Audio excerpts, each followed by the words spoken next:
Number 4 seed in the West fought their way into it. The number 4 seed Colorado College Tigers coming in at 11-14, 8-8 in the SCAC. Head coach Liz Duran.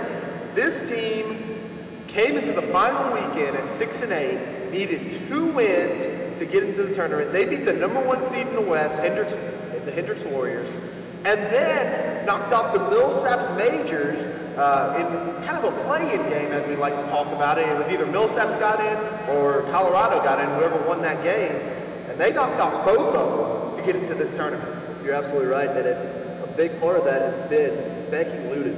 She is absolutely the star of this team, 17.6 points a game, which is 3rd in the SCAC, 8.9 rebounds, which is 3rd in the SCAC, 2.7 assists, 2 steals, 1 block. As we talked about, just a utility player. She's a forward. She just does everything. She can play down low. She can play the guard. She can do a little bit of everything. Another player you're definitely going to have to watch out for SCAC Player of the Year. Lujan, just a phenomenal athlete. We saw her very early on in the season, but she is just a terrific player. Part of the reason she was able to get these Tigers over the hump and into this SCAC tournament, and they're going to look to her to pull some upsets and possibly get the Tigers. As we said, they're 8-8 in the SCAC. This is no push-up. No, 8-8 in the SCAC is very good. They struggled non-conference, but once you get into conference, that's all that really matters when you talk about getting into the tournament. You mentioned so much about Lujan, but there's other players on the Tigers to watch, including Callie Kimling, averaging 10 points a game, 4.7 rebounds, and Marissa Gradaz, 6 points a game, 5.3 rebounds, 2.1 assists a game. They're going to get ready to take on DePaul. They felt really hard at DePaul, but DePaul is one of the tougher teams to play at their place. They've knocked off Trinity this year, and as we said, Millsaps, they lost them early in the year, but got that big win the last game of the season to get over the hump and get to Jackson to participate in the tournament. Colorado College really started winning when it counted, but they do average over 21 turnovers a game. I keep talking about the turnovers, but they're going to come back to bite some of these teams.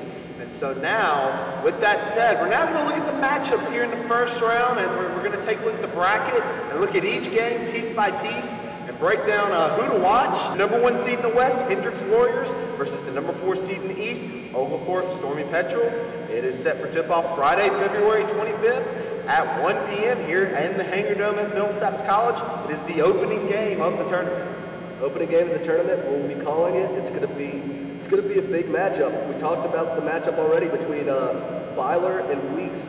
Weeks is a really good player for the Oglethorpe. She scored 18 points in the last meeting, which was actually a very close game. You look at the 1-4 matchup and think one's got a huge advantage, but in the last meeting, Hendricks only won 70-66. It was a very good game. As we said, Hendricks came away victorious thanks to Byler's 24 points. And again, the matchup we said to watch Byler and Giles. Giles averaging those 3 blocks a game. And Byler, the all-SCAC selection last year, she's another one that could be in contention for SCAC Player of the Year. One of the leaders here for the Warriors.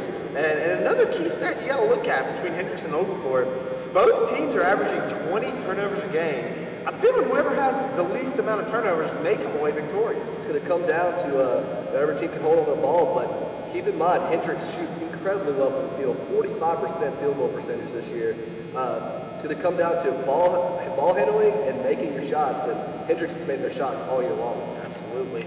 And that's going to bring us on to the second matchup on day 1 of the tournament. That's going to feature the Center Colonels and the Southwestern Pirates. That is set for a 3 p.m. tip-off here at Millsaps College.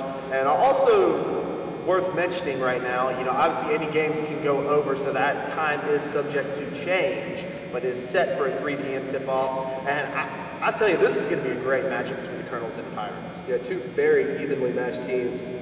Center's got a very good player in Maggie Brew. We talked about her a lot. She had 22 points in the last meeting. She's number 2 in the SCAC in points per game. We've talked about her a lot in the team breakdown. It's because she's such a great player for Center. We mentioned Shay Seagraves, someone who was not on our list to begin with, but she had 22 points last game. And as we said, there's just so much depth on this Pirates team that you could see the 3 seed upsetting the 2 seed. Definitely could. Southwestern did win their last matchup 77-73, but I gotta think Center's out for revenge. And it was at Georgetown, and you gotta think there's not really a home court advantage here. You're at the neutral site. Really, the better team is gonna come out victorious. Yeah, absolutely. You don't have your fans yelling at the opposing team or anything like that. You're you're just going to have the Majors fans here and like the parents who traveled. So, and now that's going to bring us on to the third game of day one, which is going to feature the DePaul Tigers, the #1 seed in the East, and the Colorado College Tigers, as we said, fought their way in here and got the #4 seed in the West. That is set for a 6 p.m. start time here in the Hangar Dome. And, you know, you come into this, you see #1 in the East, DePaul, and you just think right away, you know, they're going to just go right through this tournament and just get to what they want to get to the NCAA tournament. Even if they don't win the SCAC tournament, you got to think they have an automatic bid in their pocket. So it'll definitely be interesting. But as we said, you got to watch the Tigers. They have a very good team that they're going to bring here to Jackson. Yeah, the Tigers have Becky Lujan. We talked about her earlier, and she is absolutely phenomenal. She's a threat to be SCAC Player of the Year, in my opinion. She's third in the SCAC in scoring, third in the SCAC in rebounding. She just does a little bit of everything. And she's going to have her hands full, though, because DePaul is absolutely loaded. They are just such a solid team, head to toe. The key for the Tigers is going to be turnovers. Colorado averaging 21 a game, DePaul only averaging 12. If the Colorado College Tigers, which if they can just hold on to the ball and not commit so many turnovers, they have a shot. Oh, absolutely. Colorado College, at any point in any game, you can focus on the ball handling, focus on making really good passes, and not make those mistakes. But 21 turnovers is just absolutely unforgivable. But look for that Aldrich-Lujan matchup. That could be a very interesting matchup between two great players. As we're going to move into our final matchup now of the day at the Hangar Dome on day one. It's going to feature the #1 team in the West, the Trinity Tigers, or excuse me, the #2 team in the West, Trinity Tigers, versus the #3 seed in the East, the Rhodes Lynx. That is set for an 8 p.m. start time here at Millsaps College. And, you know, we mentioned it not too long ago with Rhodes. You know, don't let the record fool you at 9-15 and 6-10 in the SCAC. Charwell Bell gets going, they can beat anybody. Charwell Bell, #1 in scoring in the SCAC, she's absolutely incredible. But Amy Handelman is someone you really need to watch out for. She's the center on this team.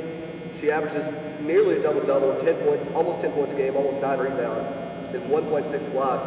It's going to be hard for them to drive the lane whenever Handelman's guarding the middle. But as you know, that dynamic duo of Trinity between Dietrich and Hubenak, I mean, you know that can be such a dangerous combo, and if both of them are hot, this team could go the distance. Yeah, Dieter is absolutely incredible, and so is Hubenak. They both score a lot, 17 points per game and 15.7 points per game, respectively, for Dieter and Hubenak.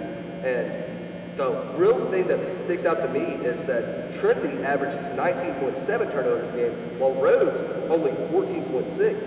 You usually see the team that's with the higher rating, better record, with less turnovers, but not in this situation. Absolutely. So should be a great day one. A lot of good matchups.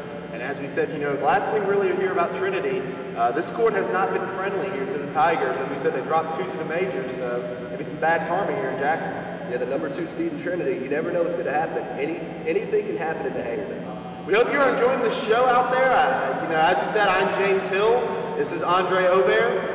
We are the play-by-play. We're the voice of the Millsaps Majors. We do all the athletic events here, and we were so excited to hear that the SCAC tournament is here in Jackson this year.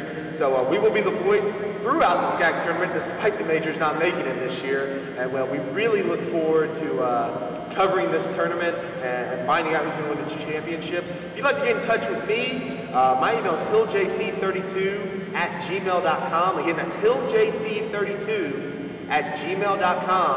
Email me with any questions, comments, concerns. We hope you love the show. If you hate it, let us know as well. And if it's really that good, we may be able to broadcast it on air that Friday. We've said it again and again. Every game, it seems like somebody emails us if we talk about it during the broadcast.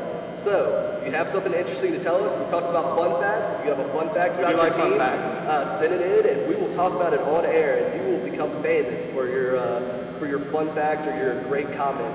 Our goal is to give you the best possible broadcast we can, and our way of improving is hearing from you. So again, the email is hilljc32@gmail.com. And with that said, now it is time to move on to the men's side of the bracket. And boy, we got some great games coming up here on the men's side. I'm a little disappointed that first round's in Belhaven with some of the matchups we're going to see. But as I said, DePaul's